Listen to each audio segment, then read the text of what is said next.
Hello, YouTube! Welcome back to a very special episode of Rosten Reviews. Today is Season 2, Episode 2. Welcome back. So I know we had to take a little break last week, but, life happens, and unfortunately, it was a day off for me from Rosten Reviews. But we're back today, to discuss what we did the past 2 weeks. And boy, has it been exciting. So let's jump right into it. Last week, we finished up with oceans and continents, and we learned that there were 7 continents and 5 oceans. And I'm not going to go through them right now because that would just be redundant, wouldn't it? Hello, all in the chat. Here, I'll move you guys right here. All right, so the next thing we did was we learned about the 5 themes of geography. And the way to help you remember the 5 themes of geography is Mr. Help. Movement, regions, human environment interaction, location, and place, right? So movement is how people, products, and ideas get from one place to another. Regions are locations that have similarities, right? So like climate, language, culture. Okay, human environment interaction, how humans adapt and modify their environment and depend upon it. So for instance, like adapting. When it's hot, we wear shorts. When it's cold, we wear pants and winter jackets. How we depend on the environment. Water. We use it for water, right? We have reservoir. We create reservoirs. We can take water from rivers. Lakes, things of that nature. So that's human environment interaction. Location, there are 2 types of location. There is absolute location, which is done by latitude and longitude or an exact address. And then you have relative location, which is how one place is related to another place by location. So for instance, in class, we talked about how Connecticut is to the east of New York, or Connecticut is next to Rhode Island, or Connecticut is south of Massachusetts, or is north of New Jersey. Hello, how are you today? Hope you're doing well, bud. Okay, so we did the 5 themes of geography. We made a flip book in our interactive notebooks, and it was all good in the hood. After that, we started to learn about early humans, right? Now, early humans are interesting because we learn about them. Because they're the first humans, right? The first people that we learn about. And we learned how early humans started civilizations, right? We talked about how civilization wouldn't have started without farming. And without farming, you don't have people settling down in a growing population. And without a growing population, you don't have more food being made, and more food leads to the population, and more population equals more people, and more people equals more ideas, and new ideas and inventions. And without farming, you wouldn't have your iPhone, your iPad, your cell phone, your Xbox, your PlayStation, whatever it may be. So you can thank farming for all the great technology we have today. All right, so we talked about early humans and how without farming, we wouldn't have civilization. We then jumped into agriculture and the agricultural revolution. And we know that agriculture is just a big word for farming. We know that revolution is to make a change. So it's changed to farming. Those early humans were hunters and gatherers, right? So they had to hunt for their food. So the men would go and hunt for it. And the lady folk would go and gather the berries and the fruits and the veggies. And that's how they would have their meal. And when the herds of animals moved, they moved. Okay? But we learned that farming started where, people? Does anybody remember? Does anybody know? No? I would also just like to take this opportunity while you're all thinking about hunters and gatherers and farming, is that YouTube won't let me share my... Now, it made my stream that much cooler because I was able to show my students and their families everything that we did in class. But now we can't do that, YouTube. I'm calling you out, bros, ladies. Let me share my screen again. Bring back Google Hangouts on air. That would be lovely. Thank you. Anyway, so we learned about the agricultural revolution, and we learned that it started in the Fertile Crescent, right? We learned that it started by 2 rivers, the Tigris River and the Euphrates River. Okay. And we learned about where it is in the world today, like how it's by Iraq and Lebanon and Israel and all those other Middle Eastern countries. And that's where it started, right by the Tigris and the Euphrates River. We learned why early civilization started by rivers, because the rivers did two things. One, they provided water, obviously, and food. Fish, you can eat fish. It's delicious, I promise. And two, when the rivers flooded, they deposited soil, and the soil could be used to grow crops, and crops equals food, and food equals more people, and so forth and so on. Woo! Gosh, that was a lot. All right. Mute button. That was my bad. Okay. So, sorry, I'm fixing my mic here. All right. So, hold on. Let me just. Nope. Now we're good. Okay. So we did the agricultural revolution, and then we did a really cool virtual dig, right? We became archaeologists. We learned what archaeologist was. We learned about my best friend and how he's an archaeologist. And I won't shout him out on here because, one, he doesn't watch my Rosten reviews, and two, he would probably be mortified that I told lots and lots of sixth graders that my best friend is an archaeologist.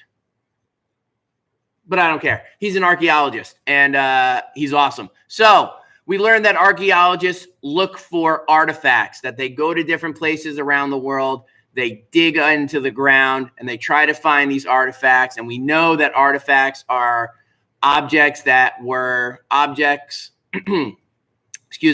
that were created during a time period or event, right? They're original, so they're an artifact. They tell us about the time period or event. So we did a virtual dig. You guys had about, I don't know, 8, maybe 9, 10 at the most artifacts to look up and to analyze. And we learned how to analyze artifacts, which is a great historical thinking skill. So there are 3 steps, 1, 2, 3, to analyze an artifact. First step, meet the artifact, where we try to figure out what the artifact is made of, right? Then we go on to step 2, where we observe it. We write down notes on it, like size, shape, color, texture, whether it has moving parts, whether there's anything written on it, right?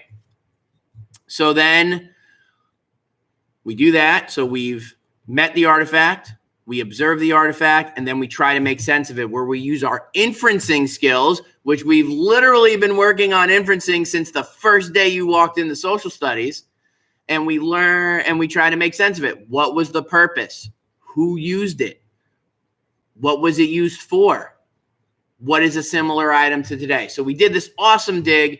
You can go look at it on Google Classroom. You can go home, show your folks or your guardians or whoever takes care of you down there at home, and you can go do the dig with them and kind of talk to them about how we analyze artifacts and what it tells us about the people. It's a really cool activity. I'm really glad that we did it this year. And yeah, and we'll definitely be doing it again. So all you future 6th graders out there who are coming to 6-1 with me, Mr. Rosten, y'all know. See, even the chat saying it's fun. If chat says it's fun, it must be fun. It was pretty cool. It was. All right. So after we did our virtual dig, which took us 2 days, at the end of that second day, we did a few things. One, we wrote some summaries about it. And remember, summaries are just the gist. It's the main ideas of what we learned about the artifact, okay? So we wrote summaries, 2 to 3 sentences, and we used our artifact analysis graphic organizer to help us do that, right? Because there was 3 things you needed to tell the people who wanted to learn about these artifacts. 1, what was the name of it? So we gave it a name and a number, right? So we artifact A1, right? We described it. So we said it was bone-shaped. It was white in color with brown edges, and it was smooth in texture. And then we concluded that based on the information that we know, based on the information that we've learned so far, is that early humans domesticated animals. So we concluded that this bone was from an animal, and that that it was probably left over from when the humans had cooked it, and ate it because meat is delicious. Trust.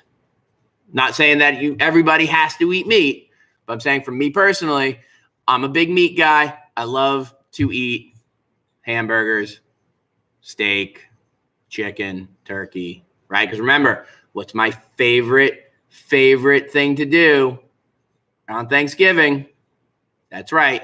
You take the turkey leg, you dip it into the gravy, take a little scoop of mashed potatoes, and you take one big glorious bite, and let me tell you, it will change your life forever.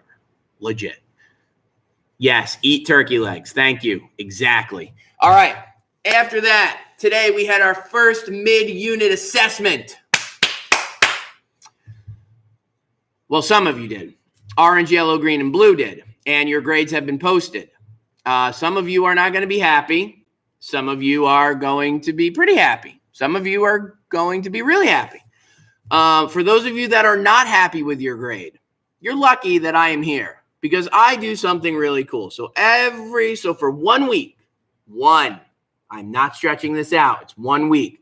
You have the opportunity to come see me during team enrichment, and you can fix what you got wrong on your quiz for partial credit to bump your grade up. Now, I highly, I can't say that enough, highly recommend that you come in and take a look at your quiz and try to figure out what went wrong, okay? Also, you should make a note that we are coming up on our first notebook check. So some of you used your time wisely today after you finished your quiz and made sure that your notebook was up to snuff by using my classroom example, which is on my little table where you get your paperwork every day. So again, I highly recommend that you do that very, very soon. All right. So that's it. Red class is starting with the quiz on Tuesday. We have Monday off for the Jewish holiday of Rosh Hashanah. Woo woo, Jewish New Year, apples and honey, baby. Yes. All right. And then next week, we got some big stuff planned. I'm not going to lie. We're starting our new topic. We're starting Utsi the Iceman. It's going to be dope. We're going to do some cool things. We're actually going to meet up with 6'2" and 6'3" on Tuesday and Wednesday. We're going to do a little cross cluster party time. Excellent. It's going to be awesome. And then we're going to start with that. So that's what's going on for the agenda next week. Yeah, that's it. That's all I got today, guys. We did a lot of historical thinking skills, man. Woo. We've done a lot. Inferencing, analyzing artifacts, determining whether something is a primary or secondary source. What else did we do? Summarizing. What else? Chat, help me out. What else did we do for historical thinking skills? Analyzing artifacts, determining primary, secondary sources, summarizing. Yeah, I think that's about it. There's a few more things in there that I'm just not thinking about because it's Friday and I've been on live for 13 minutes and there's 4 of you watching and not saying anything in chat, and it makes me sad. Anyway, remember, next week we are meeting in the auditorium, so make sure you come to pick up your notebook before you head down there. Big week next week, starting off with Utsi the Iceman. It's a really cool unit, really cool topic that we study, and we'll go into it more next week. So to recap, we did historical thinking skills. We did the 5 themes of geography. We learned about the agricultural revolution. We learned about early humans. We learned about, what else did we learn about? That was about it. We did all that stuff in 2 weeks, man. It was crazy. The weeks are just going by. We're already on week what? Let's see. So this is 1, 2, 3, 4. Man, we're already at week 5. Woo!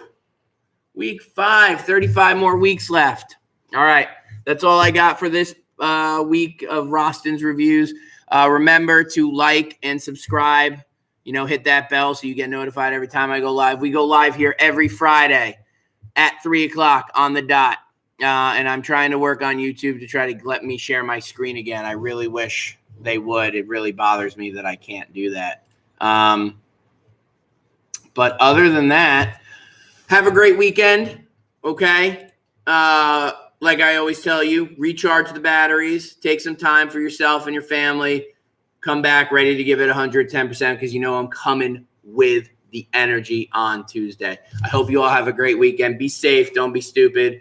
I love y'all. I miss y'all. I'll see y'all on Tuesday. Have a great weekend. Peace.